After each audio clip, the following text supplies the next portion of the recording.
Esta parte de la historia contaré a mi manera, ya que mientras Don Maligno me la contaba mezclaba el español con el quechua, una lengua que yo entiendo por obligaciones laborales. Esto fue lo que me contó. Cuando yo tenía 9 años, en los lejanos 90, al lado de la casa que está rentando vivía doña Lucía, una viuda de unos 72 años, pero que aparentaba ser más joven. Tras perder a su hija y a su yerno en un accidente de tráfico, se quedó al cuidado de su nieto Rafael. Este niño tenía la misma edad que yo. Sus ingresos eran tan bajos que apenas se le alcanzaba para cubrir las facturas y sus necesidades básicas. Por esa razón es que buscó trabajo de medio tiempo. Fue difícil para ella conseguir el empleo, pero como era conocida de la zona, los dueños de un pequeño taller de costura decidieron contratarla. Su experiencia como costurera le permitía desenvolverse cómodamente en el trabajo, aunque el uso de las tijeras le resultaba incómodo para su edad. Su rutina comenzaba temprano, por la mañana preparando el desayuno para los dos. Llevaba a su nieto a la escuela, que también llevaba el turno matutino. Luego de esto se iba al taller. Sin embargo, su vida se complicaba por unos malvivientes llamados Julio y Tania, los cuales vivían donde vives tú ahora. Estos muchachos se pasaban el tiempo tomando y molestando a los vecinos con música a todo volumen cuando ya era de noche. Todos sabíamos que esa era la señal de que habían dado inicio a las borracheras, las cuales casi siempre terminaban en discusiones y peleas callejeras con los vecinos que se quejaban del ruido. Por ese motivo llegaron a ser repudiados por todo el vecindario. Los más afectados por esta situación era doña Lucía y su nieto, que por su culpa pasaban varias noches sin descansar. A pesar de sus reclamos por el ruido, doña Lucía solamente recibía burlas e insultos, donde le recordaban de manera cruel la pérdida de su hija, y que ya se había quedado vieja y sola. Un día, mientras doña Lucía estaba trabajando en el taller, la fue a buscar uno de los vecinos que iba acompañado por un policía. Ambos fueron a darle una terrible noticia. Su nieto había fallecido. Al parecer en la escuela los profesores decidieron hacer una reunión improvisada sin darle aviso a los padres de familia. Todo debido al aniversario de la institución. Le dieron el resto del día a los niños y los dejaron ir a su suerte. En el accidente no solamente falleció Rafael, sino también otros dos pequeños. Todos fallecieron por la imprudencia de un taxista que estaba borracho. Ninguno de los profesores ni el director de la escuela se hicieron responsables de lo sucedido. Los papás de los pequeños fueron amenazados por la Junta de Padres de Familia para que las actividades del aniversario no se vieran afectadas. El secretario de la Junta, que también era policía, aprovechó su posición para silenciar las quejas de los padres que perdieron a sus hijos. Doña Lucía, en el corto periodo de un año, perdió a su hija y a su nieto. Esto la devastó por completo. A partir de ese momento apenas se le veía salir de su casa, y cuando lo hacía era para hacer cosas indispensables como cobrar la renta, pagar facturas y comprar algo de despensa. Pasaba sus días llorando y eso pensábamos, porque siempre tenía los ojos rojos hinchados. En poco tiempo se envejeció notablemente. Su energía y vitalidad desaparecieron. Su espalda se curvió por el peso de su pena.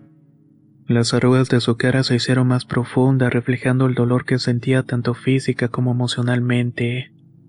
Los vecinos intentaban respetar su dolor, pero no pudieron evitar inquietarse cuando escucharon que la voz del pequeño parecía salir de su casa.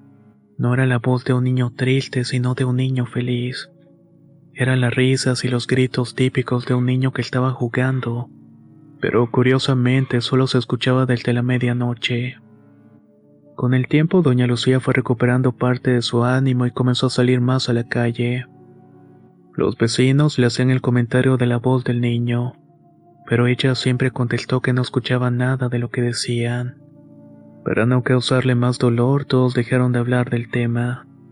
Las caminatas nocturnas de doña Lucía se volvieron un tema de conversación entre todos los vecinos. Decían que el niño la seguía porque miraba su sombra y detrás de ella, pero nunca lograban ver su rostro. Solo se veía la silueta de un pequeño con el típico mandil blanco de la escuela. A finales de ese año, una tarde cuando el sol se estaba ocultando, fue a una de las tiendas y compró varios chocolates y leche enlatada. Cuando iba de regreso a su casa, como era normal en ella, puso las manos en su espalda y fue lento a su hogar. En eso sintió que alguien tomaba los chocolates que tenía en la mano y le susurraba: «Gracias, abuelita». Al reconocer la voz se dio la vuelta, pero no vio a nadie. Entonces recordó las palabras de sus vecinos: «Doña Lucía, hay un niño que la sigue. ¿No será su nieto que la anda cuidando?». La señora Lucía solo sonrió y desde ese día se le vio más feliz. En sus paseos nocturnos de regreso a la casa siempre compraba dulces y frutas. Los sostenía con las manos en la espalda con la intención de que los tomara y luego se escuchaba la voz tierna decir: «Gracias, abuelita». El tiempo fue pasando hasta que llegaron las fiestas de fin de año. Con ella todos sabíamos también que llegaban los excesos. Todos los niños nos juntábamos para jugar y tomar la típica chocolatada con su panetón. A los adultos no les faltaba el trago, igual que ahora. Como era de esperarse, Julio y Tania fueron los que más excedieron. Tanto en su estado alcohólico, y comenzaron una pelea con los vecinos que les aconsejaron que se portara mejor. La pelea escaló a tales niveles que todos empezaron a aventarse cosas entre sí. Tania no dudó en incitar a su perro a atacarlos y desafortunadamente el animal se fue en contra de doña Lucía. Le mordió la muñeca de la mano izquierda, haciéndola caer al suelo. Los vecinos tardaron en hacer que el perro la soltara, pero cuando se pudo, la llevaron de inmediato a la posta más cercana para recibir tratamiento médico. Debido a la profundidad de la herida, le tuvieron que aplicar varios puntos.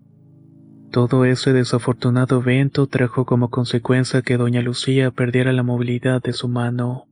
Curiosamente, esa madrugada no se escuchó la voz del niño, ni esa vez ni durante los siguientes 3 días. Eso intrigó mucho a los que estaban al pendiente de la señora, y para ellos fue un mal augurio de que algo malo sucedería.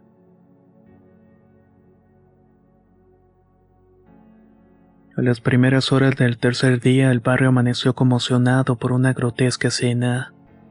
El perro de Tania apareció colgado en el poste de luz que quedaba justamente frente a su casa, a unos 4 metros de altura. Nadie sabía cómo había llegado hasta allá. En primera, porque el perro, que se llamaba Sargento, era muy grande. Colgarlo a esa altura sin usar escaleras era simplemente imposible. Además, el ruido del animal y del esfuerzo de levantarlo hubiera hecho el suficiente escándalo como para llamar la atención de los vecinos. Tania y Julio estaban sorprendidos y furiosos.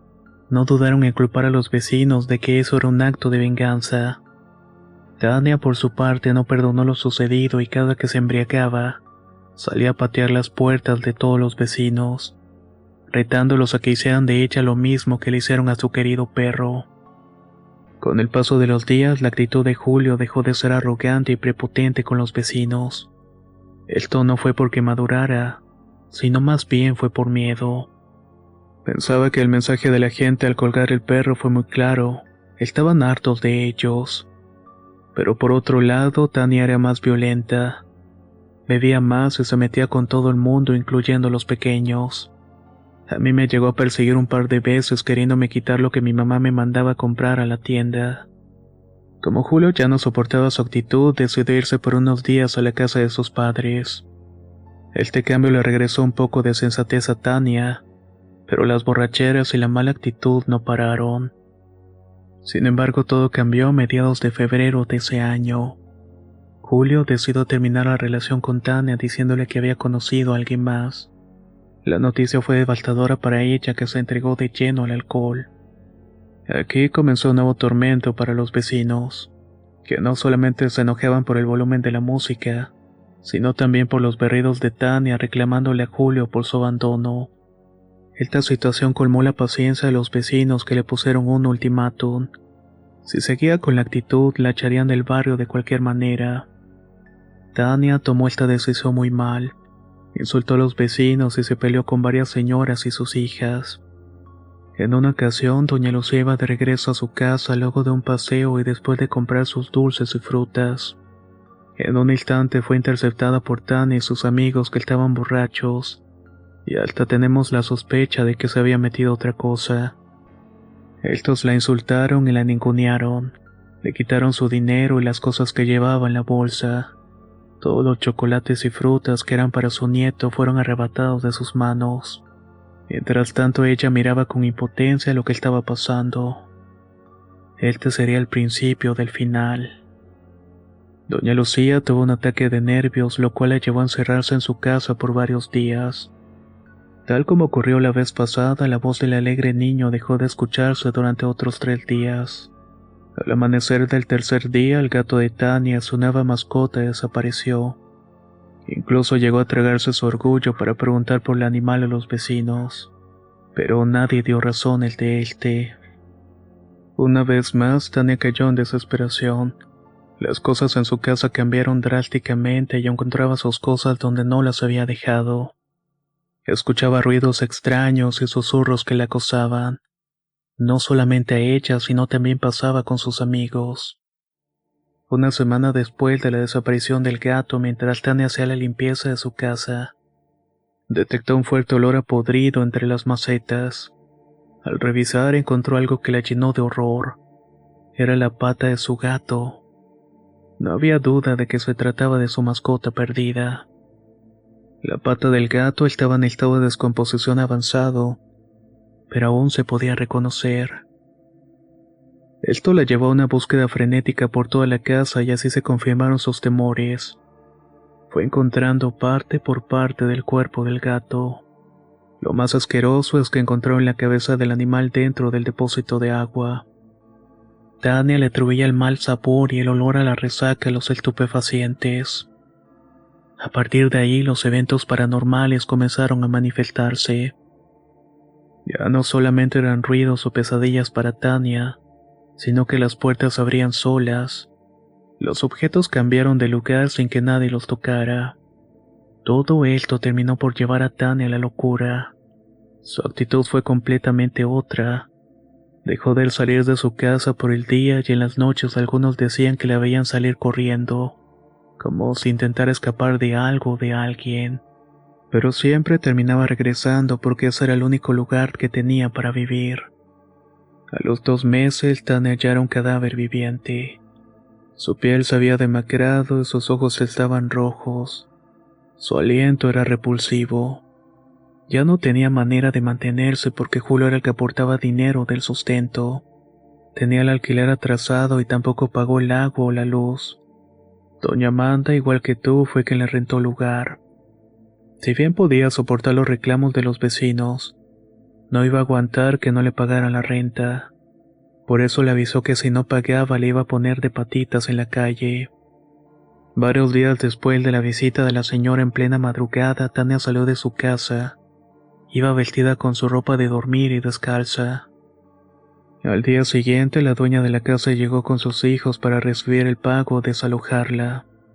Al no recibir señal alguna y luego de escuchar por boca de algunos vecinos que había escapado para no pagar la deuda, la señora ordenó a sus hijos entrar por la fuerza y sacar sus pertenencias.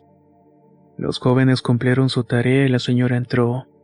Los vecinos estábamos afuera esperando ver cómo sacaban todo a la calle, pero unos minutos después la señora salió horrorizada. Algunos le preguntaron qué pasaba y recibieron una explicación increíble de los jóvenes. Como no lo creían, entraron a la casa para verlo con sus propios ojos y era cierto. Hasta yo mismo entré y me consta que ahí estaba el cuerpo sin vida de Tania en el baño. Tenía poca ropa y el cuerpo lleno de moretones. A su alrededor habían huellas de pies y manos de un pequeño. Las paredes estaban arañadas y los muebles rotos. Era como si hubieran vandalizado la casa. Fue la policía y las autoridades correspondientes para levantar el cuerpo. Lo inquietante fue que a la hora de revisarla dijeron que había muerto varios días antes de ser encontrada. Nadie podía explicarse eso porque muchos vecinos la habían visto aquella noche. Desde entonces la casa se volvió inhabitable. Varios intentaron vivir o hacer negocios ahí, pero ninguno dura más que una semana. Dicen que en la noche se escuchan los gritos de una mujer que corre por la casa y un niño que va tras de ella golpeándola con varios objetos. Doña Amanda llevó varios padres para que le bendijeran, pero no resultó. Por eso se ganó el apodo de Doña Cura. Hasta ahí llegó la historia de Don Maligno. Cuando terminé de escucharla no quiso regresar a la casa, pero tampoco tenía opción. Estuve contándole a mis amigos lo que pasó en ese lugar y con su ayuda contactamos a un padre para que hiciera un exorcismo y fuera a bendecir la casa cada mes. Aunque los ruidos no se calmaron por completo, se dejaron de ser menos frecuentes. Algunas veces no podía soportarlo y don Maligno amablemente me prestaba su taller para pasar la noche. Estuve viviendo así durante 4 meses en los cuales me sentí en un manicomio. Conocí la miseria mental y aprendí que el mal hacia los demás tiene consecuencias. Al día de hoy ha pasado un año que abandoné aquella casa, pese a que mi situación económica no ha mejorado porque aún tengo deudas que pagar. Créame que es preferible un alquiler más caro que volver a esa casa tan horrible, sobre todo un espacio maldito que se convirtió en el lugar de mis pesadillas. Hasta que llegamos con esta historia. Espero que haya sido de su total agrado. Recuerda que si nos escuchas desde YouTube nos puedes dejar un comentario, un me gusta o compartir. Soy Antonio de Relatos de Horror y nos escuchamos pronto.